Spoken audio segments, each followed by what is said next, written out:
família Dínamos, estamos aqui para mais um Dínamos Cast, o podcast da nossa família, e eu posso dizer que eu zerei a vida nesse episódio. Estamos aqui com nada mais, nada menos do que o pastor Dênio, o pastor fundador da nossa rede de igrejas. Pastor, seja muito bem-vindo. Quero dizer que é um mix de alegria, nervosismo, felicidade e responsabilidade estar com o Senhor nesse momento. Rafael, o prazer é meu, a felicidade é minha. Eu quero dar shalom para todos e dizer que é mais do que uma grata satisfação estar aqui nesse momento. É um privilégio. Pastor, eu quero, já falando do shalom, perguntar para o senhor, por que dessa saudação? Quando foi que o senhor resolveu escolher esse termo e o que ele significa? Perfeito. Eu sou muito apaixonado por essa expressão, né? E louvo a Deus porque ela pegou, né? Todos os campos da nossa rede de igrejas, os pastores e todos os irmãos, toda a família Dínamos tem esse hábito de cumprimentar com um fraternal e caloroso shalom. Shalom significa, é uma expressão hebraica, da língua hebraica, e nós sabemos que a Bíblia foi escrita no seu original na língua hebraica, praticamente toda, né? Um pouquinho só de alguns textos, minoria que foi escrita em aramaico, mas a Bíblia num todo foi escrita na língua hebraica, que é a língua do povo judeu, o povo de Deus. E a palavra shalom, portanto, que vem do hebraico, quer dizer paz, prosperidade, plenitude e saúde. Então, quando eu digo para o Rafael, pastor Rafael, shalom, eu estou ministrando na sua vida tudo isso. Eu estou dizendo, em fé, receba paz, prosperidade, saúde e plenitude. Encha-se da essência de Deus e tenha uma vida muito abençoada. Amém. Quando foi que surgiu no meu coração cumprimentar os irmãos com shalom e fazer disso uma cultura? Foi logo no início da igreja. Eu me lembro que eu fui convidado para pregar numa igreja batista e o nome dessa igreja é Igreja Batista Shalom, lá na cidade de Santo André, onde nós começamos a nossa primeira igreja Dínamos. E eu falei, poxa, que legal, Igreja Batista Shalom. Eu já tinha mais ou menos uma noção do significado de Shalom. Shalom Adonai, a paz do Senhor. E aí eu fui pesquisar, eu vi, não, o conceito é mais profundo que isso. E é legal você dizer, é bíblico inclusive, né? Está nas cartas do Novo Testamento, graça e paz de Cristo, né? Como, por exemplo, Pedro, escrevendo a sua segunda epístola, 2 Pedro capítulo 1, versículo 2, que diz assim, graça e paz vos sejam multiplicadas no pleno conhecimento de Deus e de Jesus nosso Senhor. Então a própria Bíblia nos ensina a cumprimentarmos uns aos outros com graça e paz. Amém. Mas o shalom ainda é mais completo, né? Então foi praticamente desde o início da igreja e deve-se a esse fato de eu ter conhecido essa igreja, fui ministrar lá, Batista Shalom. E tratando ainda nessa pauta, Dínamos, por que o senhor escolheu esse nome para ser o nome da igreja? Quando foi? E se foi o senhor que escolheu? Não sei se foi o senhor ou se foi outra Fui eu mesmo. Antes de dizer, né, responder você, eu vou confessar um pecado aqui. Olha que isso é raro, hein? Começar a pecar é e raro. Publicamente no podcast. Então, interessante. Eu me questionava e dizia, já há algum bom tempo, onde que eu estava com a cabeça de inventar um nome desse para a igreja? Igreja Dínamos. Me faltou inspiração. Eu falando para mim mesmo, eu me degladiando, eu me condenando. Me faltou inspiração. Oh Deus, me perdoa, mas por que eu não busquei outro nome? Até que, olha, eu já vinha sofrendo isso há alguns anos, só que calado, não compartilhei com ninguém, nem com a minha esposa, pastora Solange, nem com Solange. Até que Deus usou um pregador, que no final da sua mensagem, lá no púlpito da Igreja Dínamos de Santo André, ele falou, pastor Dênio, antes de te entregar a palavra, eu tenho uma palavra para você. O Senhor manda lhe dizer, assim diz o Senhor. Esse nome Dínamos foi Deus que escolheu. Uau. Esse nome Dínamos não é da sua cabeça. Ninguém sabia disso, nem minha esposa. Então, eu não tive a Era uma menor coisa muito dúvida. particular. Oi? Era uma coisa muito particular. Exatamente, muito íntima, muito particular, muito pessoal. E aí o Senhor falou claramente, eu te dei esse nome, eu coloquei no seu coração, porque essa é a personalidade que eu tenho para a Igreja Dínamos. Aí vem o significado. Uma igreja poderosa no Espírito Santo, uma igreja que manifesta os dons espirituais, uma igreja que reproduz a autoridade de Cristo através do Espírito Santo. E o que me inspirou, então eu falei, ô Senhor, me arrependi, chorei, quase que eu enchi um balde de lágrimas nessa noite. E a inspiração veio em Atos capítulo 1, versículo 8, que diz, mas recebereis poder, no original grego, dínamos, dunamis, ao descer sobre vós o Espírito Santo e ser-me-eis testemunhas, tanto em Jerusalém como em toda a Judeia, Samaria até os confins da terra. Então a palavra dínamos é a portuguesada, né? É dunamis do grego, que significa poder real, força explosiva de Deus. E aqui, Rafael, interessante, em Tiago 5,16, você deve se lembrar muito bem o texto, que diz, confessai as vossas culpas uns aos outros e orai uns pelos outros, para que sareis, pois a oração feita por um justo pode muito em seus efeitos. Tiago 5,16b, a Bíblia na versão ARC. A oração feita por um justo pode muito em seus efeitos. No original grego, essa expressão da parte B do versículo, Tiago 5,16b, seria melhor traduzida da seguinte forma. A oração feita por um justo manifesta poder, dínamos, para a realização de um milagre. Uau. Então nós que somos justificados pelo sangue de Cristo, você, irmão, que está aí nos dando a honra de participar conosco, assistindo esse podcast, cuidado com a sua oração, porque ela tem poder para manifestar a presença do Espírito Santo para a realização de um milagre. Incrível isso, né? Amém. Glória a Deus. E quando que começou a Dínamos, pastor? Vamos voltar um pouquinho antes. Com quantos anos que o senhor se converteu? O senhor é natural de qual estado? E como que foi que o senhor recebeu esse impelimento do Espírito para ir para São Paulo, para Santo André, para começar a igreja? Então, como que foi esse começo aí? Permita-me abrir um parêntese aqui, quebrar o gelo. Pode. Estou me sentindo importante aqui. Rapaz, com um entrevistador desse aqui, eu tô. Que isso? Rafael, nossa, a graça de Deus me alcançou e eu tinha 24 anos de idade. Com certeza foi o dia mais memorável da minha vida. Eu estava no Rio de Janeiro, na praia, de férias, curtindo uma praia. Conheci os pontos turísticos do Rio de Janeiro que eu não conhecia, e de repente me bateu um vazio tão grande. E eu falei, vou voltar. Eu estava com uma pessoa e eu falei, vou voltar. Mas nosso tempo aqui planejado não está nem na metade. A gente foi para ficar uns 10 dias. No terceiro, não, vou voltar para Belo Horizonte, minha terra. Não quero ficar aqui e tal. E eu estava de férias, voltei. Quando eu voltei, eu me lembrei de uma jovem que era crente em Jesus Cristo, seguidora de Cristo, uma pessoa cristã que piedosa, frequentava igreja, uma igreja evangélica no centro de Belo Horizonte, me deu desejo de ir até essa jovem. E eu fui até ela, falei, olha, eu vou ser sincero com você, fui no local de trabalho dela. Eu não sei por que eu estou aqui, mas alguma coisa muito forte dentro de mim, aleluia, me disse que eu precisava te procurar. Desculpe, até me emociono com isso.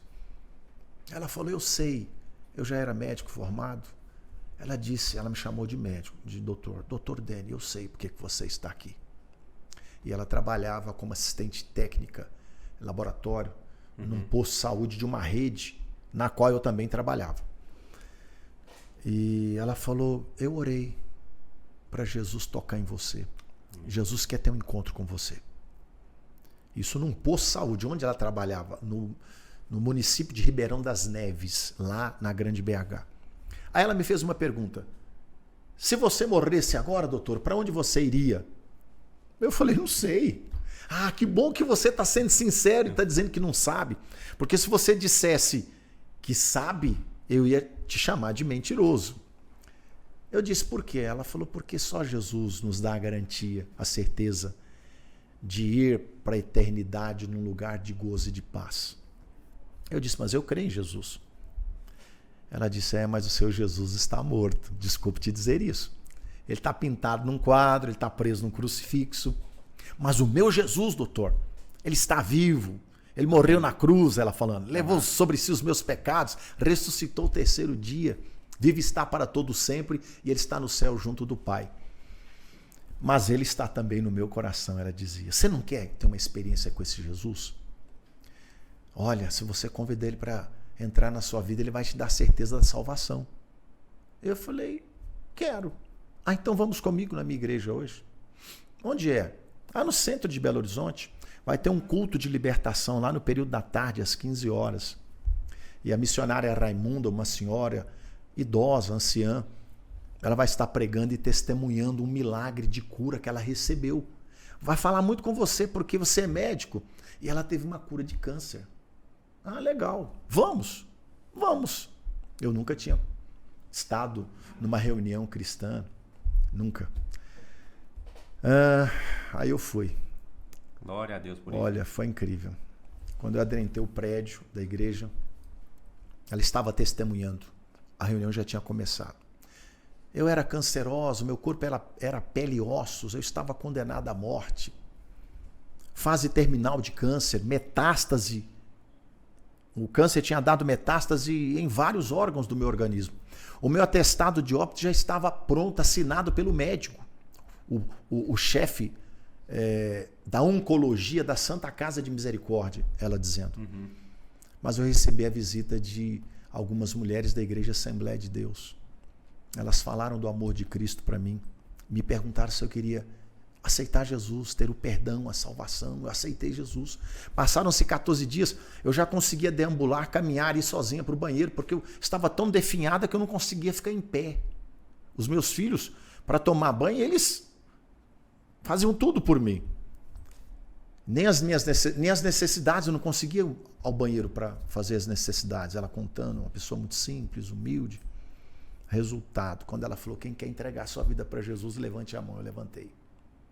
A Aparecida, a moça, a jovem, estava do meu lado e falou, doutor, você vai aceitar Jesus? Ela te convidou para ir e não acreditou que aconteceria.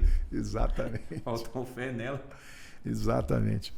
Eu falei, sim, eu quero Jesus. Amém. Parece que a dona Raimunda ouviu a conversa, mas eu tenho certeza que não, porque a distância do púlpito ao assento no qual estávamos eram muitos metros, um prédio muito grande, que comportava, sei lá, umas 500 pessoas, 500 assentos.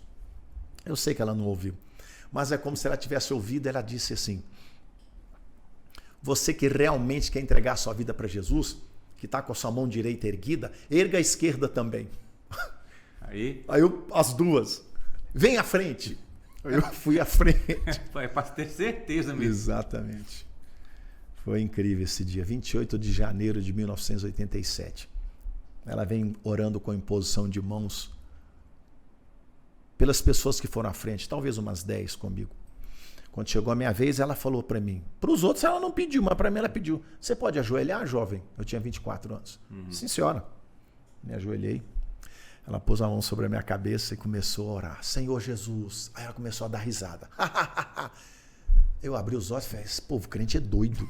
É doido. Primeira reunião, aceite Jesus e passo por uma experiência dessa. Aí ela falou, você está achando estranha? Ela me chamou de meu filho de uma maneira muito afetuosa, como se fosse minha mãe. Interessante. E se tornou minha mãe na fé, né? Ela disse assim, você está achando estranha a maneira pela qual eu estou glorificando Jesus, né? Eu falei, estou, sim, senhora. Sabe o que é? É porque ele me deu uma revelação aqui. Vou te explicar. Eu estou tendo uma visão, eu vejo você... Como é que é o seu nome? Eu falei, Dênio. Ela falou, Dênio, eu vejo você andando no corredor de um hospital. Você está todo de branco. E no seu pescoço tem aquele aparelhinho de médico, que médico põe nos ouvidos e põe no peito da gente. põe nas costas. Eu disse estetoscópio. Eu não sei o nome, mas enfim. Você abre uma porta, adentra um consultório médico, naquele corredor do hospital, tem uma maca, tem um doente, tem uma mesinha, você pega um aparelho de pressão, eu disse para ela, esfigmomanômetro. Aí, ela, com a revelação dela, nome difícil, o senhor caçula, de médico. Aí ela falou, pois eu falei, aparelho de pressão. Ela falou, eu vejo você colocando na pessoa, no braço, e você põe esse aparelhinho, como é que chama mesmo? Eu falei, estetoscópio. E você mede a pressão. Aí eu falei, Senhor Jesus, o que é isso? Aí o Senhor Jesus me disse, diga para ele que ele é médico, mas que eu sou médico dos médicos.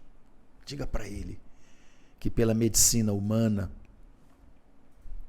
ele se depara com muitas doenças que a medicina, ainda que seja uma ciência muito poderosa, muitas doenças a medicina desta terra nada pode fazer pelo doente. Como foi o seu caso do câncer. Diga para ele que eu sou o médico dos médicos. Ele é o doutor Dênio, eu sou o doutor Jesus Cristo. Aleluia. Diga para ele que eu quero ungir as mãos dele. Que você vai ungir as mãos dele e colocar óleo, que é o símbolo do Espírito Santo. E ele, a partir de hoje, vai orar pelos enfermos. Amém. Doenças incuráveis pela medicina. Ele vai orar, ministrar cura no meu nome e as pessoas serão curadas. Aí ela foi me falando isso tudo e falou, você é médico? Sou sim, senhora. Eu não estava de branco aquele dia. Naquela época os médicos todos usavam roupas brancas, sapato branco, hoje não mais, né?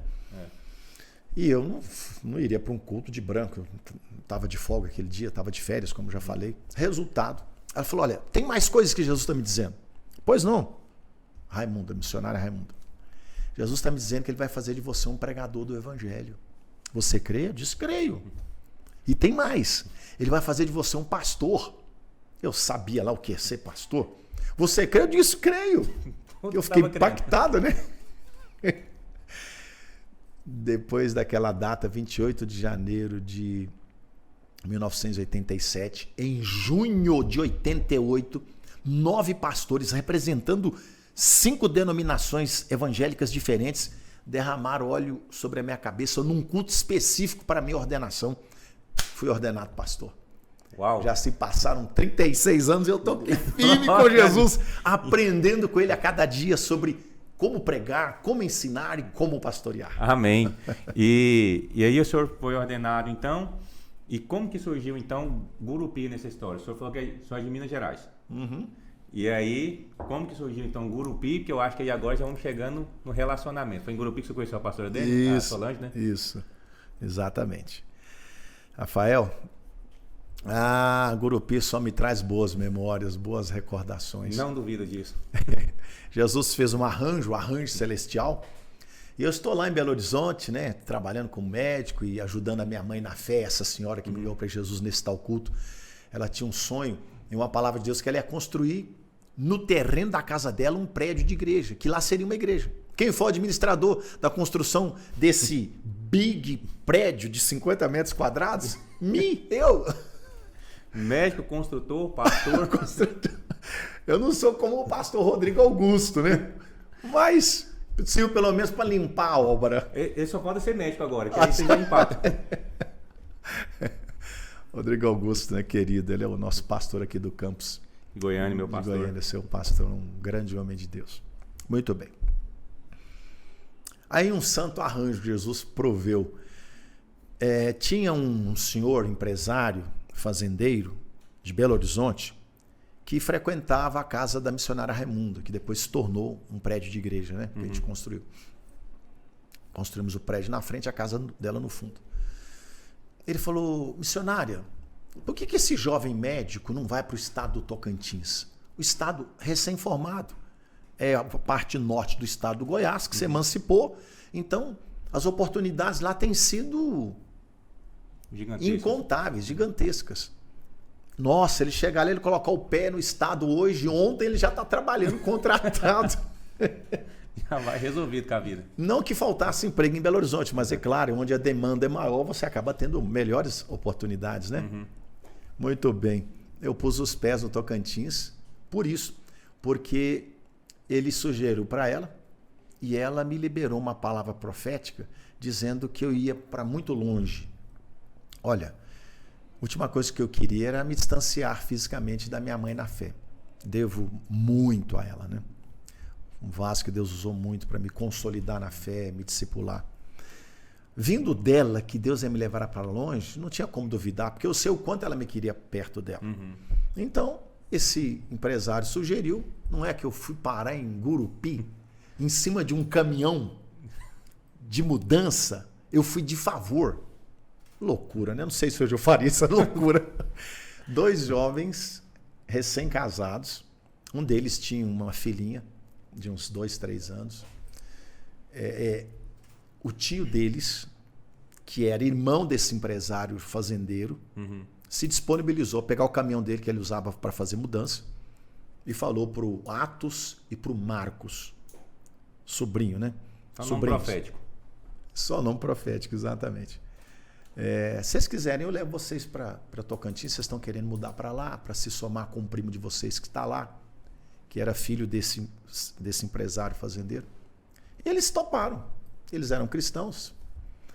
E aí esse senhor que visitava, né, a casa, a igreja lá da missionária Raimunda, lá conosco, ele fez essa sugestão. Se o doutor Dênio for para Tocantins, ele vai ter condições muito melhores para exercer medicina do que aqui.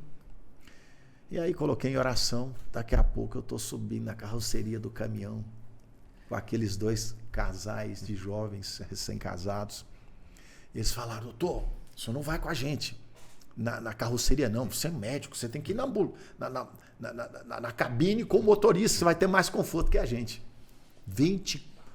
Deu mais de 24, deu umas 30 horas de viagem. 30 horas de viagem. Quando eu estou ali naquela Belém, Brasília, esburacada, poeira. Aí o motorista não deu conta, falou: precisamos parar para dar uma dormida. Aí tinha uma cobertura muito grande num posto, depois de Alvorada. Naquela época, Belém, Brasília só tinha buraco. Tô eu lá, tirando um cochilo. Eu falei: Jesus, onde é que eu tava com a cabeça de entrar nesse caminhão? Resultado, o mal foi para o meu bem. A hora que eu ponho os pés em Gurupi, conheço Solange. Bati os olhos, falei que nem Adão. Gênesis 2, 18 a 24. Porquanto tu és osso dos meus ossos, Solange, carne da minha carne, serás minha mulher. Nos casamos em menos de 6 meses. Menos de 6 meses. Foi. Estava conversando com um membro da Dinamos, o Nayan, que o senhor conhece.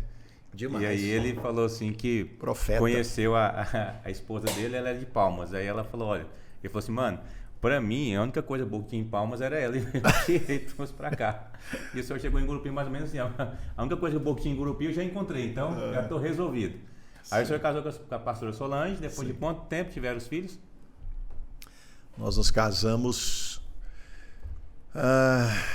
isso aí também é quase que uma novela. Essa sua pergunta. Mas estamos fazendo pergunta aqui muito legal, muito interessante. Por quê? Nós fomos para a lua de mel, nos casamos, fomos para a lua de mel. A lua de mel foi na fazenda de uma senhora muito abençoada, cristã, que é a segunda mãe de Solange, como se fosse mãe de criação. A dona Zilka, a quem eu devo muito. Ela falou: Solange, vai com seu marido para uma das nossas fazendas, vai para a fazenda tal. Lá tem mais conforto. Fiquem lá alguns dias, no mínimo uma semana, 15 dias, 30. Lá tem os funcionários, vão cuidar de vocês, alimentação e tudo. Uma ótima estrutura, né, que tinha a fazenda. E nós fomos para a lua de mel. Aí a gente voltou em 7 dias. Quando regressamos, aí eu estou na casa da minha sogra, do meu sogro, com Solange. E aí começaram os irmãos a vir para nos visitar e tal, e estar com a gente. Porque Solange é muito conhecida em Gurupi, ela serviu muito lá na Igreja de Assembleia de Deus, então muito usada por Deus lá, se tornou muito conhecida na cidade. E aí de repente chega uma irmã e fala assim: missionária Solange, naquela época ela ainda era missionária, depois é que recebeu a ordenação de pastora. Essa criança que está no seu ventre, nós estávamos no 7º dia de lua de mel. Essa criança que está no seu ventre,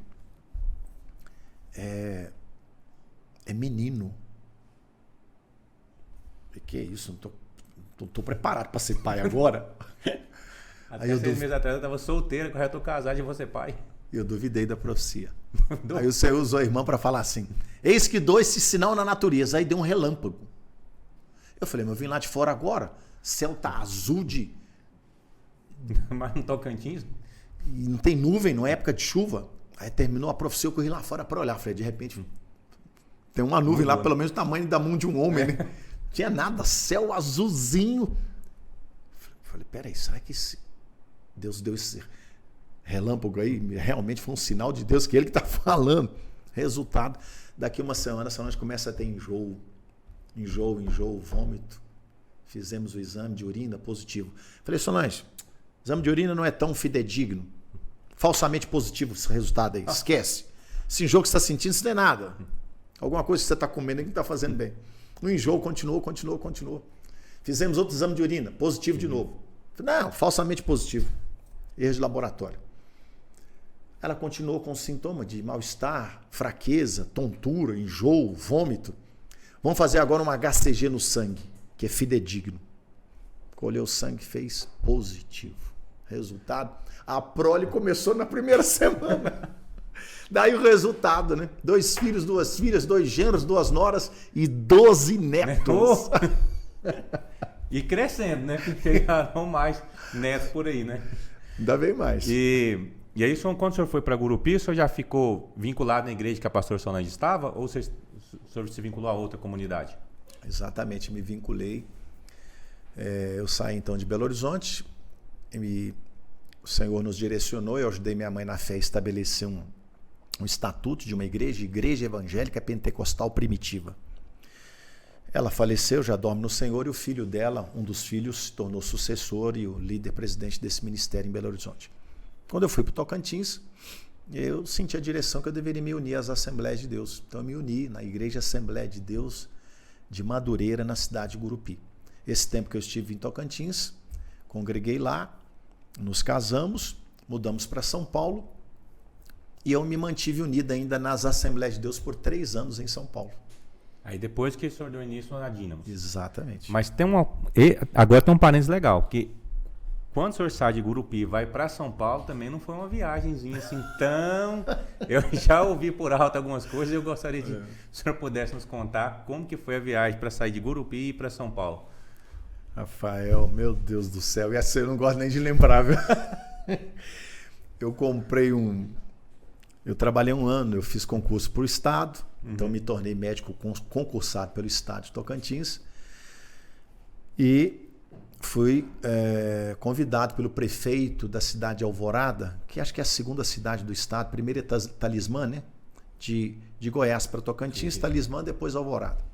Então, o prefeito de Alvorada quis me conhecer, me chamou e me contratou. Então eu estava vinculado à prefeitura de Mauá como seletista, CLT, e tinha ainda concursado pelo Estado o salário de médico pelo Estado. Então eu tinha 2 salários para trabalhar naquela prefeitura, ganhando um salário razoável. E uma irmã muito usada por Deus, a quem eu devo muito também, ela se chama Maria José, pastora Maria José. Ela mora em Gurupi. Eu estava orando com ela na casa dela. Sabe aquelas irmãs que é um raio-x? Revela o oculto, profundo, escondido e mais um pouco. Como diz o pessoal aqui, revela mais que Fujioka. É esse tipo de irmão, um raio-x. E eu me lembro que eu fui estar com ela, uma senhora. Ela deve estar hoje beirando acho que uns 70 anos. Até parece que eu com 60. Enfim. E eu me lembro que eu fui estar com ela e fomos ter um tempo de comunhão e orar. A gente mal começou a orar. Ela falou assim, eu já era pastor ordenado, né? Pastor Dênio, o senhor está me mostrando aqui, você vai receber um convite e você vai embora do estado do Tocantins. Você vai embora para bem longe daqui. Você vai se lembrar dessa palavra de conhecimento que eu estou te entregando. O dia que você receber esse convite. O Senhor está me dizendo que vai ser tão marcante que você não vai ter nenhuma dúvida de que esse convite sou eu que estou lhe fazendo. Olha, não se passaram 2 meses. Não se passaram 2 meses. Eu participei de um congresso de jovens em Gurupi, Assembleia de Deus Madureira. O líder dos jovens do Estado, da Convenção do Estado, convidou um preletor da Assembleia de Deus do Rio de Janeiro e um preletor de São Paulo. No sábado, antes do preletor ser introduzido, o líder dos jovens do congresso disse: Dr. Dene, dá uma palavra, dá o seu testemunho, fala para os jovens como Jesus te alcançou e não deixe de dizer que você é médico, que você teve a oportunidade de cursar o nível superior e tal. Isso vai incentivar os nossos jovens a estudarem. Importante crescer espiritualmente, mas também intelectualmente, secularmente, academicamente. Tá bom. Você tem 10 minutos, ok. Fui lá e dei meu testemunho. Na sequência, esse pastor das Assembleias de Deus de São Paulo foi introduzido, pregou. Na segunda-feira, pela manhã, a dona Zilka, mãe de criação, essa segunda mãe da minha esposa, disse assim: pastor, você pode ir no hotel levar para os preletores do Rio de São Paulo um presente? Eu gostaria, ela é fazendeira, gostaria de presentear-lhes com um queijo da minha fazenda e com uma marmelada, um doce. Você vai, com todo prazer. Aí desceu o preletor do Rio primeiro, dei para ele agradeceu, subiu para o quarto. Por fim vem o preletor de São Paulo. Parecendo muito a história de Davi, né? Leva esse queijinho ali para seus irmãos, chega lá, o óleo desce aí. Isso. Aí ele falou: você é aquele jovem médico que me antecedeu, deu seu testemunho sábado no congresso? Sim. Estou precisando de um médico da minha igreja. Estou construindo um novo templo, sede, a Catedral da Paz, na Zona Leste de São Paulo, em São Mateus, São Paulo. E é um templo para 3.000 lugares. Eu estou com o sonho de fazer um consultório médico para um médico atender os irmãos da igreja. Você não quer ir? Vamos, some-se comigo nesse projeto. Ô, pastor, muito obrigado pela honra, pastor Moacir Ferreira. Muito obrigado pela honra, eu vou meditar, vou orar e tal, obrigado, Deus abençoe. Agradece lá, dona Zilga, ok, pelo queijo, pela marmelada. Saí do hotel. A hora que eu entrei na minha opaleira azul metálico, 4 rodas de magnésio. Um carro, sabe quando você tem vaidade com o carro, né? O carro era bonito e tal.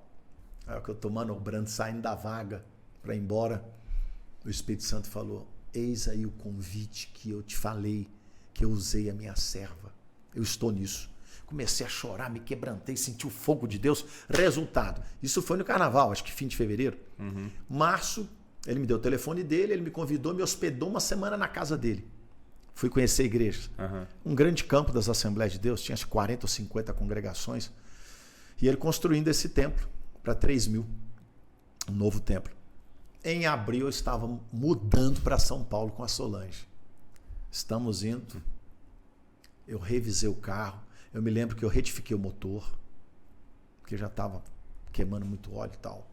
Dei uma revisão geral no carro, pus 4 pneus novos. Fiz acerto com a prefeitura, com o estado, recebi um bom dinheiro.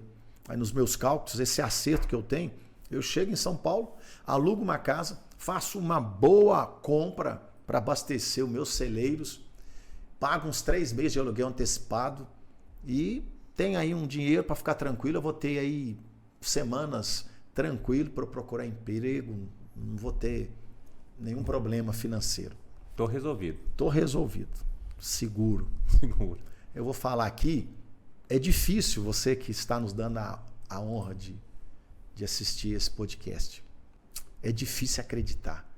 Mas, pastor Rafael, o meu carro, a opaleira revisada, quebrou 11 vezes. Nossa.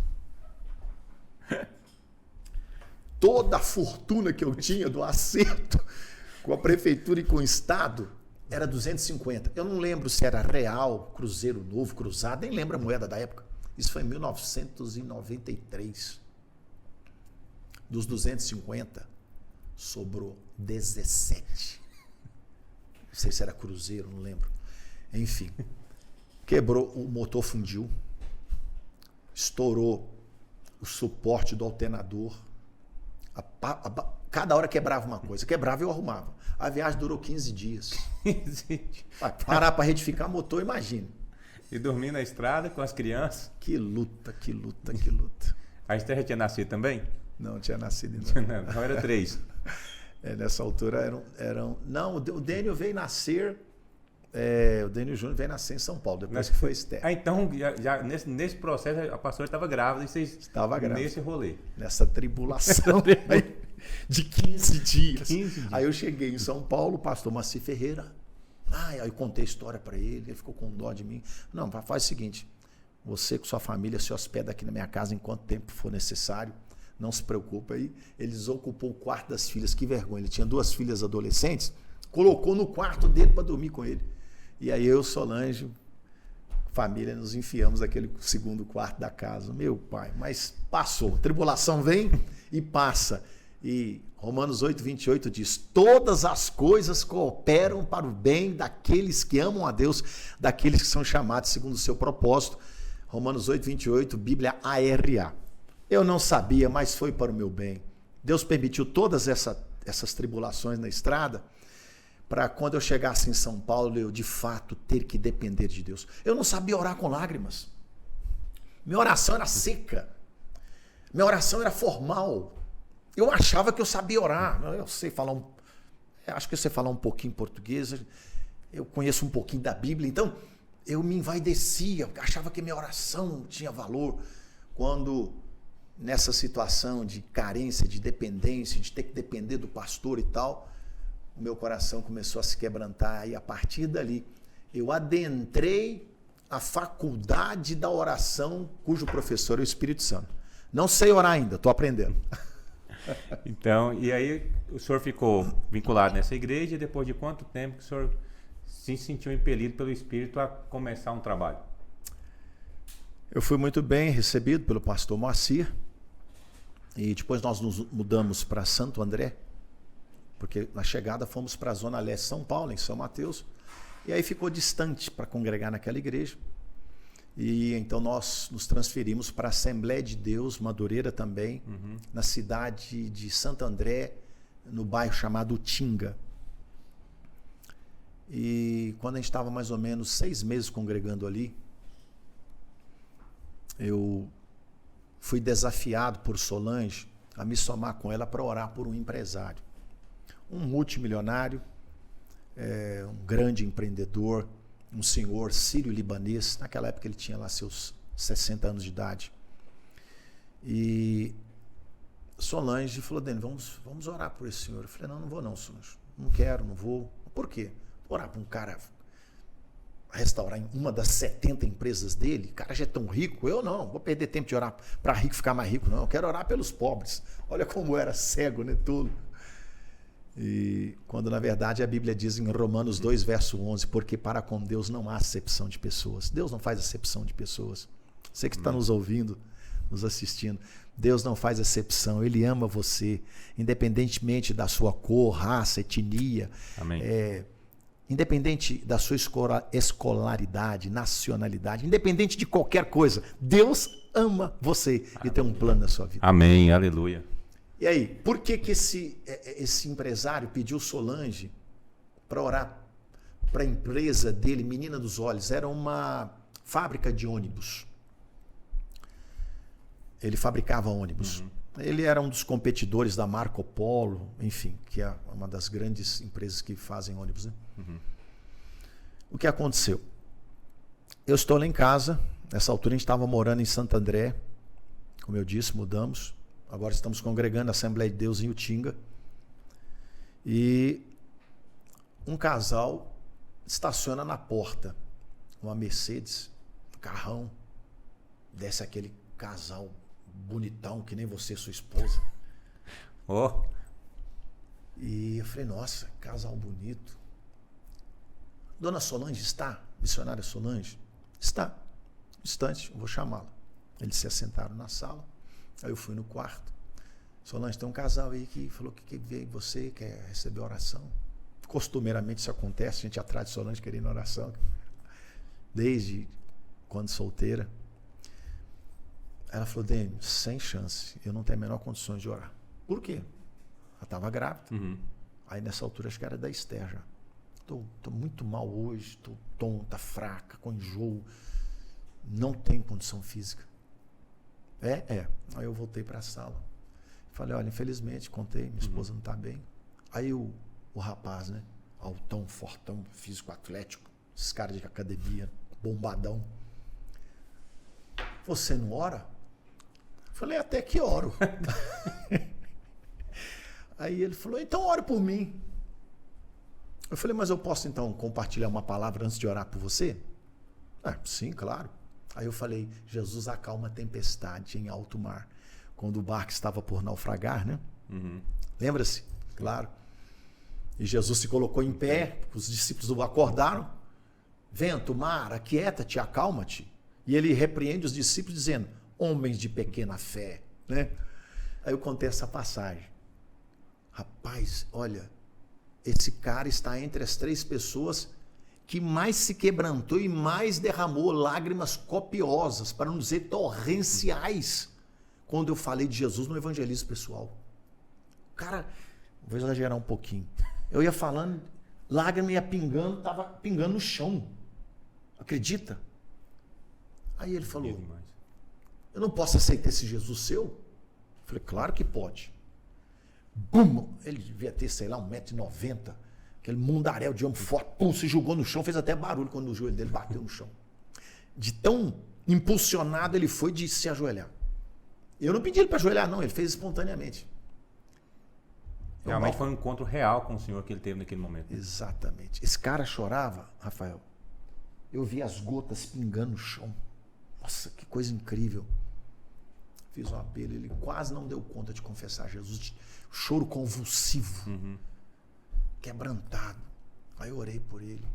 Ministrei saúde, paz, alegria. Tudo quanto é sorte de bênçãos, conforme Efésios 1:3, né? Bendito Deus e Pai de nosso Senhor Jesus Cristo, que nos tem abençoado com toda sorte de bênçãos espirituais nas regiões celestiais em Cristo. Terminei e foi embora. Passado uns dias,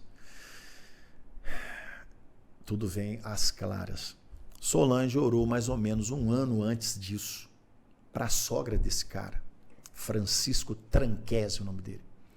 Solange disse para a dona Cleide, irmã em Cristo, sabe, Cleide, aquele marido da Mônica, sua filha? Sim, é Francisco o nome dele. Deus está me revelando que ele vai ter um câncer de testículo, mas não é para a morte. Quando vier esse câncer, você fala para ele, olha, Deus mostrou para uma irmã lá da igreja, quando ele soube que Solange teve essa revelação, por isso que ele foi atrás dela. Entendeu? Só que eu não estava sabendo de nada. Orei por ele sem saber de nada. E quando eu falei tempestade, tinha tudo a ver com ele. Ele estava desesperado. Resultado, esse cara foi curado. O médico falou, você está curado, nem vai precisar de operar mais, suspendeu a quimioterapia, Deus fez um milagre. Mas você nunca mais você não vai poder ter filho. Você ficou estéril. Depois disso, teve 2 filhos. Uau! Ele conta para o sócio dele, o tal majoritário, o multimilionário, o sírio-libanês. Olha, fui curar de câncer, contou essa história. Quero conhecer esse médico, pastor.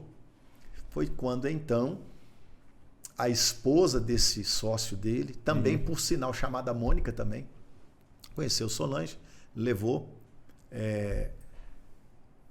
na casa dela, Solange orou por ela, mas aí o marido dela, esse senhor sírio-libanês, falou, não, eu quero conhecer o marido de Solange. Porque foi ele que orou pelo meu sócio. Resultado, conheci o senhor Tamer Boutros, e ele me levou, eu o conheci na empresa dele, lá em Guarulhos, uma empresa de 120 mil metros quadrados de área, 40 mil metros quadrados de área construída. Evangelizei, ele estava com 7 seguranças nesse dia, todos eles aceitaram Jesus. Uau. E passados uns dias ele me convida para um almoço no apartamento dele, lá no Pacaembu, em São Paulo. E ele falou, pastor, eu te chamei aqui, almoço não, jantar. Eu te chamei para esse jantar porque eu queria lhe fazer uma proposta. Pois não. Uma proposta não, eu queria lhe fazer uma doação, uma oferta. Eu quero dar uma oferta na sua igreja. Ah, é, senhor Tamer? Cara, muito rico. Ok, legal, obrigado. Mas eu não posso receber essa oferta porque eu vou levar o senhor ao meu pastor. Ah, mas você não é pastor? Sim, sou pastor. Mas eu quero dar uma oferta para a sua igreja. Sim, mas eu congrego numa igreja, eu não sou o pastor sênior, titular da igreja. Por isso que eu não posso receber. Mas como é que é isso? Você é um pastor, você não tem uma igreja? Não, não tenho, eu sou um copastor, eu sou um pastor auxiliar. Tentei explicar, ele não entendia. Falei, não, eu não quero dar nessa igreja aí não, quero dar na sua. Eu não tenho igreja, então você não pode dar oferta. Resultado, ele me desafiou, por que você não abre uma igreja? Hã? É isso mesmo, abre, você tem que ter a sua igreja. Você ora, seu Jesus faz milagres. Não, você precisa ter a sua igreja. Eu falei, olha, o senhor também, o senhor falou um negócio que eu nunca pensei, nunca imaginei, nunca desejei. Então ora, pergunta ao seu Jesus. Um mês depois eu estava sentado com ele, agora num outro jantar, definindo os detalhes. Ele falou assim, compra o que você quiser para montar a sua igreja. Não tenha limites de gasto. Compra o que você quiser. Não se preocupe com dinheiro, porque você ganha vidas. Você ora, o seu Jesus cura. Eu ganho dinheiro, e dinheiro eu não tenho falta. Começamos a Dínamos em janeiro de 1985 e fui comprar, eu não entendia nada de instrumentos, essas coisas, pesquisei. Nós compramos a guitarra Gibson e Fender inglesas importadas, que eram tops da época, o teclado JV90, que era o top da época, o baixo Tobias, que era o top da época, quem é músico entende dessas coisas, equipamento de som, aluguei um prédio para 1.000 assentos, 1.000 cadeiras eu comprei. Primeiro culto tinha 20 pessoas. Assim nasceu a Dínamos. Nasceu a Dínamos. Força explosiva de Deus. Santo André. É, exatamente. Glória a Deus. Pastor, e sempre que o senhor vai mencionar as passagens bíblicas, o senhor gosta de fazer citação das referências em versões diferentes. Quando que surgiu esse impelimento, esse desejo, por exemplo, por decorar, aprender a Bíblia desse jeito e o porquê de o senhor ler a Bíblia em tantas versões diferentes, tem quanto tempo? E o senhor sabe mais ou menos quantos % da Bíblia o senhor já decorou? Se ainda falta alguma coisa para decorar? Eu devo saber, acredito que 0,0001% dela. Sem nada, sei só um pouquinho, sem falsa humildade. Eu estudei medicina, eu tive a oportunidade, não sou de família rica, mas família classe média, meu pai trabalhador, muito esforçado. E meu irmão, 4 anos mais velho que eu, e minha irmã, 1 ano mais velho, não tem um nível superior porque não quiseram. Não foi falta de boa vontade do meu pai de querer patrocinar. Graças a Deus são bem de vida, meu irmão é fazendeiro, mora em Tocantins, minha irmã também, graças a Deus, famílias bem constituídas, são cristãos. Tive a oportunidade também de, depois de mim, vê-los se convertendo a Cristo, enfim. E eu estudei, e meu pai não mediu esforço em me ajudar, em bancar tudo. Olha, o que tem de nome difícil em medicina, por exemplo, eu vou falar aqui, ó. Reflexo muco-esôfago gastroenterocólico. Um monte de palavrão, né? Que quer dizer? Difilobotrium latum. Tênia do peixe. Enfim, são tantos nomes loucos, esquizofrênicos, né? Eu falei, nossa, na medicina a gente é obrigado a decorar tanto nome difícil. Os ossos você pega, cada ponto do osso tem um nome, que parece palavrões na língua portuguesa, enfim. Se eu gastei tanto fosfato, né? A gente estava falando, vou gastar fosfato, né? Brincando. Para decorar nomes em medicina, por que não gastar um pouquinho de fosfato para memorizar a Bíblia? Ainda mais quando eu cheguei no Salmo 1, os 3 primeiros versículos falam da bênção de Deus sobre a vida do justo. O cristão é justo, né? Ele está justificado pelo sangue de Cristo, que diz: bem-aventurado o homem que não dá ouvido ao conselho dos ímpios, nem se detém no caminho dos pecadores, nem se assenta na roda dos escarnecedores. Antes tem o seu prazer na lei do Senhor, e na sua lei medita de dia e de noite.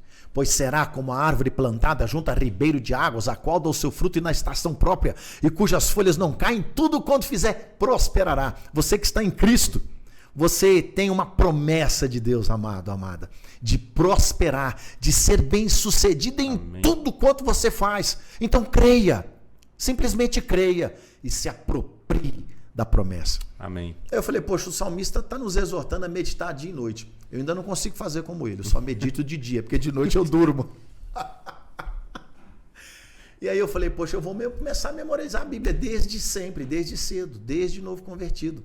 Então eu lia, aí eu estou lendo lá, por exemplo, 1 João capítulo 4, que fala do amor de Deus. Exemplo, sendo mais claro e prático na resposta, na sua boa pergunta. 1 João capítulo 4, versículo 10 diz assim, na Bíblia AR, Almeida Revista e Atualizada. Nisto consiste o amor, não em que nós tenhamos amado a Deus, mas em que Ele nos amou e enviou seu Filho como propiciação pelos nossos pecados. Na RC diz, como perdão pelos nossos pecados. Eu falei, nossa, isso aqui queimou meu coração. Então Deus não está preocupado em saber o quanto eu o amo. E sim, o quanto eu me sinto amado por Ele. Eu entendi isso aqui. Numa simples exegese, esmiuçando esse versículo aqui, meditando a Gabi, meditação do hebraico, falando internamente comigo mesmo, eu posso extrair isso e aplicar na minha vida. Deus me ama. Não sou eu que o amo. Aí quando eu chego no verso 19, diz, eu gosto mais da ACF, Almeida Corrigida Fiel, porque ela diz assim, nós o amamos porque ele nos amou primeiro. As outras versões diz, nós amamos porque ele nos amou primeiro. Nós amamos. Mas a ACF, que está mais bem traduzida do original, diz, nós o amamos porque ele nos amou primeiro. Ah, entendi, Senhor. Então o meu amor a ti está diretamente relacionado. O meu nível de amor a ti, a minha intensidade de amor a ti, Senhor, aleluia, está diretamente ligada à intensidade de amor, à revelação de amor que eu tenho do Senhor para comigo. Queimou. Falei, não, eu vou memorizar isso aqui, não dá para sair daqui. Aí eu fico ali, vou memorizar isso aqui. Aí eu escrevo no meu bloco de notas no celular. Naquela época não existia celular. Escrevi num papelzinho, punha no bolso. Aí eu não tinha despertador para despertar de hora em hora como eu faço agora. Meu celular desperta, está programado todo dia. Não está despertando aqui, que eu estou fazendo gravação com vocês. Tendo essa honra. Convidado pelo pastor Rodrigo Augusto e tendo vocês aqui abrilhantando esse negócio aqui. 13 horas ele desperta, 14, 15, 16, 17, 18, 19, 20, 21, 23 horas. De hora em hora. Desperta, eu cito o versículo do dia. Aí eu esqueci o versículo. Está anotado, eu vou lá e olho. Não tinha celular, eu arrancava o papel do bolso. 1 João 4,10, Bíblia ARA. Nisto consiste o amor, não em que nós tenhamos amado a Deus, mas em que Ele nos amou e enviou seu Filho como propiciação pelos nossos pecados. Aí eu paro, Senhor, obrigado, Pai. O Senhor me ama tanto. Obrigado porque o Senhor está tão mais preocupado em saber o quanto eu me sinto amado por Ti. Porque o Senhor sabe que a minha medida de amor pelo Senhor está diretamente atrelada, ligada à revelação do amor que eu tenho do Senhor para comigo. Amém. Então é isso. Prático, né? Todos os dias. Prático. Todo dia. Glória a Deus. Pastor, eu queria falar primeiramente sobre esse livro do senhor, Vivendo o Novo de Deus. O senhor contou o testemunho das comunidades que o senhor já passou, das igrejas, do tempo. Hoje, a Dínamos, ela, acredito, está sendo contemporânea ao seu tempo, talvez no aspecto natural, mas no aspecto da edificação da igreja, fiel à palavra, ensinar a palavra da maneira, com a visão reformada. Mas eu gostaria de perguntar para o senhor, pela sua experiência hoje, como o senhor enxerga hoje o apontamento da igreja cristã, igreja evangélica brasileira hoje, os caminhos que o senhor acredita que nós vamos seguir, talvez num contexto geral, ou os caminhos que o senhor percebe que a Dínamos vai crescendo nesses dias. Hoje o senhor já tem dado a abertura para que a gente chegue à Europa, né? Nós temos a Dínamos aqui, na América do Sul e também em países asiáticos, e agora temos essa abertura. Como que o senhor enxerga esse apontamento, falando sobre o novo de Deus, o que o senhor enxerga que hoje Deus tem apontado à igreja, um direcionamento para que a gente siga? Rafael, eu acredito que acredito que você deve pensar como eu, a volta de Cristo está muito próxima, muito iminente. Os sinais da vinda dele estão aí, para quem quiser ver, não é verdade? Verdade. Mateus capítulo 24, Jesus falou, por se multiplicar a iniquidade, o amor de muitos esfriará. Fomes, pestes, guerras, terremotos, misérias. Ele falando acerca do fim dos tempos. Mas sempre houve fomes, pestes, guerras, terremotos, misérias. Mas não numa medida tão multiplicada como temos visto nos dias atuais, não é verdade? Sim. Nação contra nação, reino contra reino. A gente está lá na Europa, né? Eu e o senhor não estamos morando em Stoke-on-Trent, a 3 horas ao norte. Fica no centro-oeste da Inglaterra, mas subindo, você está em Londres, subindo para o norte, 3 horas de carro. E a gente já sente lá o reflexo dessa guerra, Rússia-Ucrânia, né? Uhum. Isso mesmo, é Rússia e Ucrânia? Isso. Fugiu o nome aqui agora. O Eurônio aqui deu uma... E o reflexo na economia na Europa está lá, para quem quiser ver.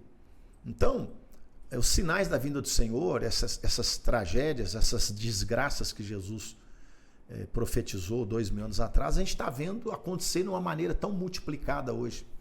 As pessoas estão tão aflitas, né? Tão desesperadas. Nós sabemos, infelizmente, o Brasil é recordista, estatisticamente falando, em ansiedade no mundo, não é verdade? Sim. A gente sabe disso, infelizmente. Nunca houve tanta ansiedade como tem havido nos dias atuais no coração das pessoas. Então, tudo isso mostra que um cenário de caos, de catástrofe, está programado, planejado mundialmente para que surja a necessidade do aparecimento de um homem que vai trazer a solução, que a gente sabe que é o anticristo. Sim. Não é isso? Isso. Diante disso, de todo esse cenário, sem contar que, na minha opinião, no meu humilde entendimento escatológico, para mim, o sinal que mais vaticina, que mais corrobora, que mais aponta para a vinda próxima, iminente de Cristo, já aconteceu. Restauração da nação de Israel. A ONU reconheceu Israel como Estado em 1948. Sim. Jerusalém foi capturada e voltou a pertencer a Israel em 1967. Para mim, esse é o sinal escatológico que mais aponta que realmente o fim está próximo, que Jesus está voltando. E ele vai estabelecer o seu reino milenial ou milenar aqui na Terra. E nós vamos reinar com ele, amém? Amém.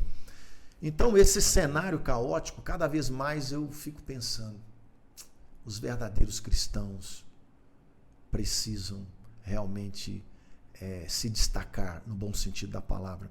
Eu creio que o Senhor, em meio à igreja, que envolve também os nominais, que estão lá, mas realmente não tiveram uma verdadeira experiência de salvação, de conversão, ou eles hão de ter essa experiência, ou eles vão ficar para trás, porque o Senhor vai levantar uma igreja poderosa, cheia do Espírito Santo, avivada, amém, uma igreja do fogo, uma igreja cheia da glória de Deus, que por onde ela passa, sinais acontecem.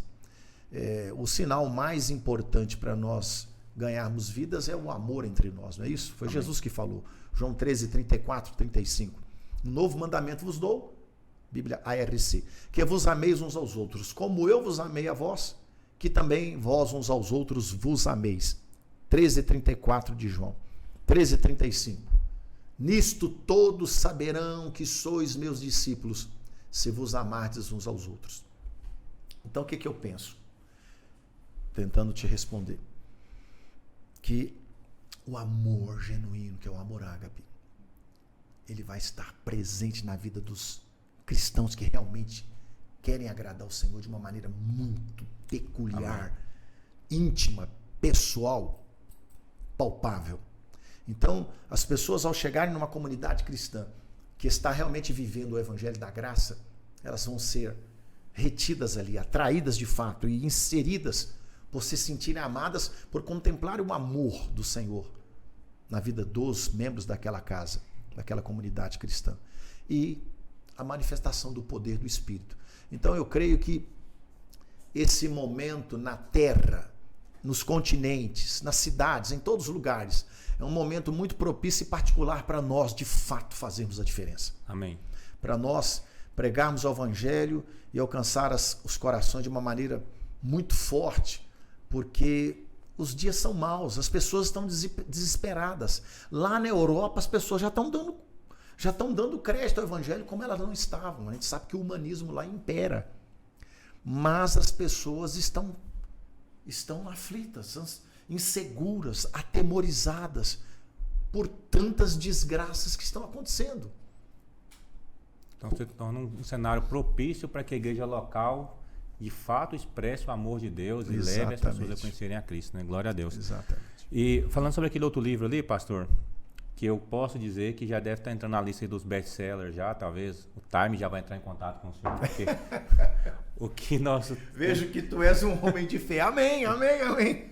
O que nós temos ouvido desse livro, a gente falando aqui agora há pouco, né, que até as minhas filhas, com 4, 5 anos, já pede para que eu leia o devocional com elas. Que legal, glória a Deus. E eu queria que o senhor nos contasse aqui como que é o seu devocional, né? Eu acredito por conta até do livro, os passos que o senhor tem, mas também tem um devocional que o senhor faz de maneira natural, que é o café da manhã dos campeões, né? O senhor tem assim... Que legal, gostei. Vou pegar. Que nos leva assim a ter uma qualidade de vida também no natural. Eu queria que o senhor nos contasse um pouco sobre isso também. Eu aprendi com um dos nossos queridos pastores, Bruno Carvalho. Eu sei que ele já esteve aqui no campus de Goiânia com vocês algumas vezes, um grande pregador, profeta. Que está abrindo a Dínamos em Recife, né? Vamos inaugurar lá agora. Isso, agora pouco. Bem lembrado. Chegamos em Recife. 3 a 5 de fevereiro. Amém. Um abraço para o pessoal de Recife aí. Verdade, verdade. Estaremos aí com vocês em breve. Que honra. Obrigado, Bruno Carvalho. Ele escreveu no seu livro, cujo tema é Porta Fechada, Céu Aberto, na página 100. Eu gosto sempre de citar. Espero que ele esteja nos ouvindo em breve aqui, assistindo. Se não, em tempo, como é que fala? Se não for ouvindo gravado? Isso, exato. Ele escreveu lá e essa frase me impactou. Quando você descobre que o secreto é o melhor lugar, quer fazer dele todo lugar. Quando eu penso no a sós, no tempo devocional diário, que o Espírito Santo me deu a graça de rabiscar aqui algumas folhas, eu não sou escritor, eu ponho, né, experiência, ponho algumas coisas que ele queima no meu coração. E aí quando eu penso em devocional diário, tempo a sós, separar-me com Deus no secreto, em obediência à exortação de Jesus em Mateus 6,6, que diz assim na Bíblia, ARC, tu quando orares, aleluia, entra no teu aposento e fechando a tua porta, ora a teu pai que vê o que está em oculto.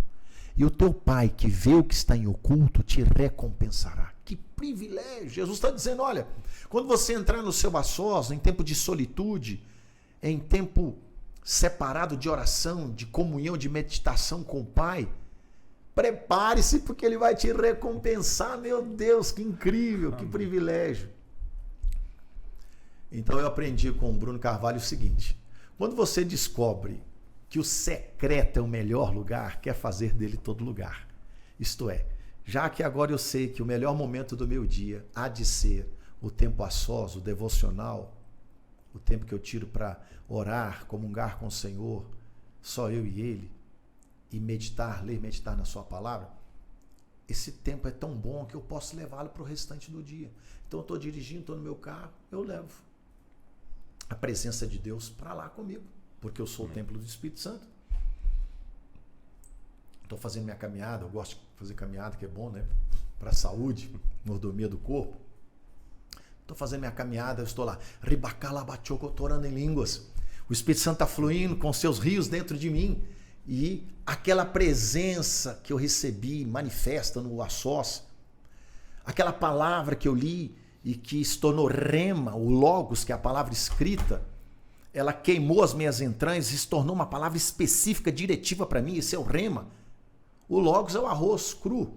O rema é o arroz cozido que ainda você põe lá um salzinho, Você põe, de preferência do Himalaia, que tem 84 minerais. Você põe lá o alho, que é antioxidante, que além de gostoso ao paladar, é saudável. É muito melhor comer o arroz cozido, temperado, que o cru. O Logos é a palavra que você lê. Às vezes até você está com sono. Às vezes me dá sono quando estou lendo. Será que isso acontece comigo? Veja que eu não sou tão espiritual como parece. Às vezes eu estou lendo Bíblia, me dá sono. Eu tenho que ficar em pé. Eu tenho que ficar me mexendo na cadeira, senão dorme. É o Logos. Mas quando o Logos na leitura e meditação se torna rema, você fala, já não estou mais comendo arroz cru, duro, que a gente difícil a ser triturado pelos dentes. Agora eu estou comendo arroz mole, cozido, com tempero saboroso. É a palavra rema, a palavra revelada, que é a palavra que ativa a fé.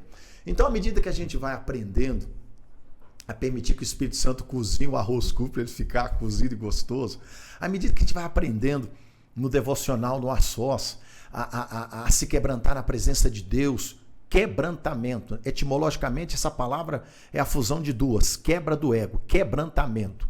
Eu permito que o Espírito Santo quebre o meu ego. Meu ego é espezinhado, esmagado, esmiuçado. Meu ego é rechaçado. Quando o meu ego é rechaçado, a presença de Deus se manifesta. Aí eu me quebranto. Aí eu entro num nível profundo de comunhão com o Senhor, adoração, louvor e gratidão. E gratidão é o nível mais profundo de comunhão. Proskuneu do grego, a palavra adoração, não é isso? Que é prostrar-se de joelhos e beijar os pés, o que aquela pecadora de Lucas 7, 36 a 50 fez. Para mim, o nível de maior adoração, o maior exemplo da Bíblia está ali. Uma pecadora adentra a casa de Simão, se prostra e adora. Lava os pés de Jesus com lágrimas, seca com os cabelos, beija com os seus próprios lábios e agora derrama um vaso de alabastro com unguento. Uau! Bom, vamos voltar, né? Divaguei aqui. Estou emocionado. Empolgado, melhor dizendo. Fica à vontade. Então, obedecendo, você obedece à ordem de Jesus. Vá para o secreto. Eu aprendi com o Bruno Carvalho, levar o secreto para onde eu vou. E aprendi com o Márcio Ricardo, que é o nosso pastor do Campos Dias de São Mateus. Tameon. Mateus 6,6. E tu, quando orares, entra no teu aposento. Aposento no original grego é tameon, Rafael. Não sei se você já pesquisou. Você, como exímio estudioso da palavra, talvez pode até me acrescentar coisas aqui. Talvez não, com certeza. Tameon quer dizer secreto aqui. Mas, na verdade, tameon é casa do tesouro. Quando Deus mandou Salomão construir o templo, Deus disse para Salomão, reserve um compartimento no templo, uma sala específica e chame de Tameon, que é a casa do tesouro, o lugar onde as ofertas do meu povo serão guardadas, depositadas. Então, quando Jesus diz, e tu quando orares, entra no teu aposento, isto é, entra em Tameon e fecha a tua porta, entra na casa do tesouro do Pai. Quando você for orar, vá com essa expectativa. Eu vou entrar na casa do tesouro. A casa do tesouro tem de tudo. Amém. Tem cura, tem saúde, tem libertação, tem prosperidade, tem porta aberta, tem tudo. Então, quando eu vou para o secreto, eu vou cultivando isso. Poxa, vai ser o melhor momento do meu dia. Eu vou comungar com meu Deus. Eu vou acessar a casa do tesouro e eu vou me apropriar de todas as promessas da palavra. Em específico, aquilo que eu estou precisando. Então, eu estou com o meu casamento em contenda, em discórdia, em desunidade. Eu vou falar, Senhor, aqui em Tameão só tem restauração para o meu casamento. Trata comigo, trata com minha esposa. Constrange-nos com teu amor para que a gente se reconcilie.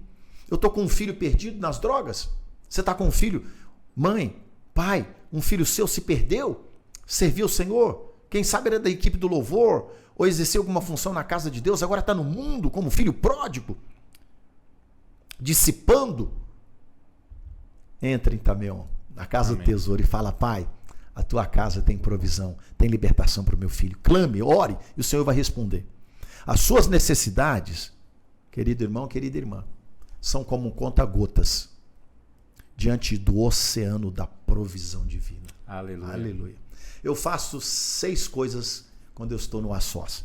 A gente escreveu esse livro, Devocional Diário, Primícias, está aqui, e são 365 devocionais, 365 orações e um plano de leitura bíblico diário. E aqui na capa eu coloquei Devocional Diário, Primícias, consagrando ao Senhor o primeiro momento do dia. Deus é o primeiro. Então, quando a gente oferece o primeiro momento do dia a Ele, para estar em comunhão com Ele, na verdade, a gente é que sai ganhando. Deus é soberano, Ele não precisa de nada. Eu que preciso ser alimentado por Ele, então quem ganha sou eu. Eu faço 6 coisas quando eu estou no meu a sós, quando eu vou para o secreto. Primeira coisa que eu faço, eu vou cultivando no meu coração o seguinte: eu vou comungar com Deus Pai, com Jesus, com o Espírito Santo. Vou estar em comunhão com Ele. E vou me deleitar na sua presença. Comunhão e deleite. Isso me remete ao Salmo 37, 4. Desculpem. Que diz assim: respectivamente nas versões ARC, ARA e linguagem de hoje, NTLH. Deleita-te também no Senhor, e Ele te concederá o que deseja o teu coração. Agrada-te do Senhor, e Ele satisfará o desejo do teu coração. Que a sua felicidade esteja no Senhor, Ele lhe dará o que seu coração deseja. Então eu vou para o secreto pensando assim, cultivando. Vou estar em comunhão com o Senhor e vou me deleitar na presença dEle. Vou comungar com Ele. Às vezes eu fico minutos sem fazer nada, eu fico ali só recebendo a presença, percebendo a presença do Espírito Santo, desfrutando da presença, me alimentando da presença. Aí eu me quebranto, choro, sou tomado de gozo, falo em línguas, fico em silêncio, meu espírito tem gemidos, daqui a pouco dores de parto, daqui a pouco sou tomado em intercessão por alguém, enfim. Segunda coisa que eu faço, quando eu estou no a sós, eu medito na palavra de Deus, e à medida que eu medito, eu renovo a minha mente. Romanos 12, 2. Bíblia ARC, e não vos conformeis com este mundo, mas transformai-vos pela renovação do vosso entendimento, para que experimenteis qual seja a boa, agradável e perfeita vontade de Deus. Então, à medida que eu vou meditando, comungando com o Senhor, me deleitando na sua presença, vou meditando a sua palavra, minha mente vai sendo renovada. Terceira coisa que eu faço, então estou em comunhão com Ele, me deleitando na sua presença. 2, eu estou meditando na palavra, renovando a minha mente. 3, a fé ativada, porque a mente está renovada, a fé ativada, e aí eu me aproprio das promessas. Então eu estou doente. Poxa, existe a promessa da cura. E aí a fé ativada, e eu já me aproprio em fé da promessa da cura, por exemplo. Eu estou preocupado com um amigo que está desempregado, passando necessidade. Então eu me aproprio de uma promessa de provisão para esse amigo. Tudo no meu espírito. Está escrito em 2 Coríntios 1:20, na NVT. Todas, nova versão transformadora, todas as promessas de Deus se cumpriram em Cristo com um alto e claro sim. E por meio de Cristo confirmamos isso, de modo que o nosso amém se eleva a Deus para a sua glória. Então, eu estou comungando, me deleitando na presença do Senhor, meditando na sua palavra, renovando a minha mente. Eu vou agora me apropriar em fé daquela situação de restauração, daquela cura, enfim, assim por diante. Quarta coisa que eu faço. Então agora que eu estou cheio de fé, me apropriei, eu vou abrir a boca e serei profético, eu vou declarar. Então se eu estou com, exemplo, enxaqueca, eu vou pôr a mão na cabeça, sai enxaqueca em nome do Senhor Jesus. O meu amigo, como eu citei, ilustrando, está desempregado, eu declaro uma porta de emprego para o meu amigo fulano de tal, eu declaro provisão financeira na vida do meu amigo e assim por diante. Eu vou ser profético. Eu não vou ficar olhando para as circunstâncias ruins e negativas da vida, porque isso aí vai abater minha fé. Eu vou olhar para as promessas da palavra e vou abrir a boca e declarar. Eu vou ser profético. 2 Coríntios 4:13 diz, Bíblia ARC, temos, portanto, o mesmo espírito de fé. Como está escrito, cri, por isso falei. nós também cremos, por isso também falamos. Quinta coisa que eu faço no meu tempo a sós, no meu devocional diário. Eu vou interceder agora. Interceder é se revestir de entranhas de misericórdia, de compaixão divina e clamar por alguém. Eu vou orar pela minha esposa, pelo pastor Rafael, eu vou orar pela Dínamos de Goiânia, eu vou interceder pelas pessoas conforme o Espírito vai me conduzindo. Sexta e última coisa que eu faço, eu agradeço, louvo e adoro. Gratidão, louvor e adoração.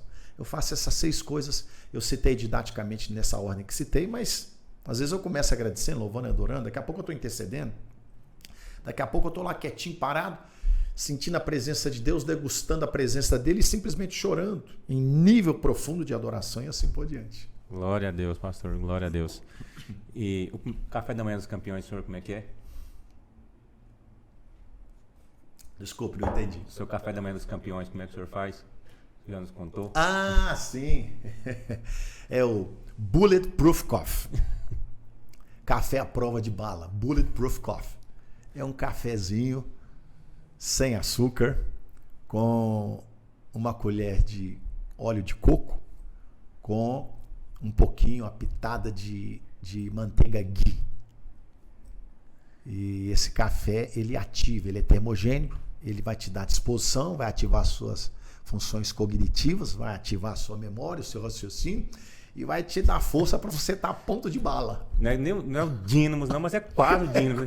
Podia ser o café Dínamos, né? É, o café Dínamos. Pastor, eu quero agradecê-lo por essa oportunidade, pela disposição, por cada palavra liberada. E eu gostaria de compartilhar algo com o senhor, que eu já compartilhei com outras pessoas, mas eu tenho convicção que ainda não havia te falado, eu gostaria de falar agora. Sim. Fica até registrado. Eu sei que hoje nós temos recebido inúmeros conteúdos, até por meio da própria internet, que é um canal que nós estamos utilizando para essa finalidade agora. E inúmeras ministrações, inúmeros pregadores e muitas coisas vão chegando hoje de uma maneira muito acelerada. Como o senhor comentou, quando o senhor começou o trabalho, a conversão e o empenho na leitura da palavra, não tínhamos tantos recursos como nós temos hoje. Sim. Mas eu gostaria de concluir esse momento aqui dizendo para o senhor que, apesar de termos tantos bons pregadores e influenciadores hoje, eu, de maneira pessoal, gostaria de dizer que o meu maior exemplo está em casa. O meu maior exemplo como pastor, como homem, como pai, como avô. Eu admiro demais o senhor. Quando nós começamos a caminhar, nós aqui de Goiânia, começamos a caminhar com aquilo que já era uma Dínamos, que já era um grupo de igreja, uma rede, uma família, tiveram 2 grandes momentos que me impactaram muito e o senhor estava em ambos. A primeira vez que nós fomos até o prédio de Santo André, porque a primeira vez que nós participamos de um evento com a Dínamos, nós fomos numa chácara. Se não me engano, acho que da Quadrangular, que fizemos uma reunião de liderança. E depois nós fizemos um evento no prédio de Santo André. E eu lembro que quando eu cheguei até o prédio, o Rodrigo falou, vamos ali que eu vou te apresentar para o pastor Dênio e tal. E aí quando a gente estava indo, ele falou, pera só um pouquinho que tem uma pessoa orando por ele. Aí eu pensei, pô, tem alguém orando pelo pastor Dênio, deve ser alguma coisa que eu não entendi direito. E quando nós olhamos, tinha um garoto de mais ou menos uns 12 anos, ele chegou, pediu para orar pelo senhor, o senhor deixou, e de imediato o senhor levantou as mãos e copiosamente chorava enquanto aquele garoto orava. E eu fiquei impactado de perceber esse acesso, de um jovem ter esse acesso, ter essa liberdade, e o senhor ser assim, tão aberto a isso, e de maneira tão natural, tão real. Então, isso foi a primeira experiência que me impactou demais. E, em segundo lugar, estando nos ambientes com o senhor, perceber que quando as coisas estão acontecendo, os eventos, o senhor é o primeiro a chegar, o senhor honra o Rodrigo quando ele vai ministrar, o André quando ele vai ministrar, ao passo de saber que o senhor começou esse trabalho, o senhor te usou para inspirar e começar essa obra, essa rede de igrejas, e quando alguém mais novo, tanto na fé quanto em idade, o senhor o reconhece, o senhor dedica o seu tempo, é o primeiro a chegar e não se levanta enquanto não termina, nos intervalos das reuniões, o senhor é o primeiro a estar lá. Então isso para mim é um grande exemplo de humildade, um grande exemplo de um homem de Deus. Isso para mim me inspira muito. O senhor é alguém digno assim, de para mim, eu acho que para todos que o acompanham, de extrema alegria estar com o senhor. Hoje, então, como eu disse, apesar da euforia, do nervosismo natural de estar com esse momento, com essa mesa, eu me sinto também muito privilegiado por essa oportunidade. Então, meu muito obrigado por tudo isso, por ser quem o senhor é, por continuar fazendo tudo isso, continuar sendo esse ponto de equilíbrio para nós, porque talvez nesse hype que o povo pensa de igreja jovem, não vê aquilo que está por trás, o pastor Dênio, o homem de oração que é. No último domingo nós estivemos juntos, e aí eu até tinha começado, né, lendo o livro, comecei o ano, um projeto de jejum, um alvo de oração, e aí as coisas começaram a acontecer, e eu até brinquei com a Michelle, eu falei, nossa, que é a minha esposa, falei para ela, nossa, eu estava orando e pensei, nossa, agora as coisas começaram a acontecer, e quando foi no último domingo, o senhor me falou que o senhor me incluiu na sua lista de oração, e eu pensei, nossa, achei que era por mim, porque o pastor dentro está orando, agora foi, eu achando que era porque eu estava fazendo. Mas quer dizer que muito obrigado por tudo isso, muito obrigado por essa oportunidade, foi uma grande honra. E o senhor, para mim, hoje é um grande exemplo, e o maior exemplo está em casa, está na Dínamos. Admiro demais o senhor. Rafael, obrigado pelas suas palavras, né? Eu sei que são sinceras e, por exemplo, quando você destacou não querendo, não aceitar receber o seu carinho, eu recebo de todo o coração e muito obrigado. Mas queria destacar duas coisas rapidamente. Primeira, quando eu me assento e faço isso mesmo de maneira muito disciplinada, para, por exemplo, ouvir vocês que são jovens pastores, eu o faço movido por uma profunda gratidão a Deus. Porque eu digo, Senhor, que privilégio ver jovens tão mais talentosos, tão mais inteligentes, tão mais capazes do que eu, consumindo a sua juventude em prol da edificação do teu reino. Quando você chegar na minha idade, você vai entender o que eu estou querendo falar, se é que eu não estou conseguindo. É muito gratificante ver você, ver o Gabriel Neri, ver o Rodrigo, que é o pastor de vocês, ver o André Galino, o Dênio, essa turma de jovens pastores que tão inteligentes, vocês são tão talentosos, vocês poderiam fazer tantas outras coisas, mas vocês priorizam responder um chamado divino. Então não tem como não ser grato a Deus em primeiro lugar e também a vocês e estar lá. Segundo, eu vou para me alimentar. Eu sou tão convicto de que o Espírito Santo age na sua multiforme graça e sabedoria e usa cada um de nós de uma maneira peculiar, conforme lhe apraz. Então eu sempre vou convicto de que ao me assentar ali com o coração aberto, como um aprendiz, eu serei edificado. Então eu vou para receber, porque eu não sou louco de querer receber só pelas metades. Quando eu estudava secularmente, poxa, eu fazia questão de estar no primeiro lugar, sempre fiz, pegar a aula do início ao fim, para não perder nada. Quanto mais agora em se tratando de coisas espirituais, coisas de valores eternos. E por último, se alguma coisa, obrigado pelos elogios, eu é que tenho que agradecer vocês, pela generosidade, essa mesa aqui, todo esse aparato, ali está o Murilo, está o Jonas, está o Thales, o Rodrigo Augusto, que é o pastor de vocês. Vocês pararam o dia para me abençoar. Meu Deus, se alguém tem que agradecer aqui, sou eu. E finaliza dizendo o seguinte: se alguma coisinha boa eu faço, não sou eu. Não é por causa de mim, apesar, é a graça de Deus. E se alguma coisa eu faço não é boa, aí sou eu. Obrigado, eu que agradeço. Um beijo em todos que vão nos dar honra de assistir esse podcast em algum momento e que o amor de Deus, que a graça de Jesus, que o consolo do Espírito Santo ministre profundamente em seu coração, não só esse período que você nos deu a honra de assistir em algum momento, essa gravação, enfim, mas todo o seu dia. Obrigado. Amém. Então é isso, não poderíamos terminar de forma diferente, estando com o pastor Dênio. Continue nos assistindo, teremos mais episódios do nosso Dynamos Cast. O nosso muito obrigado por você estar conosco até agora.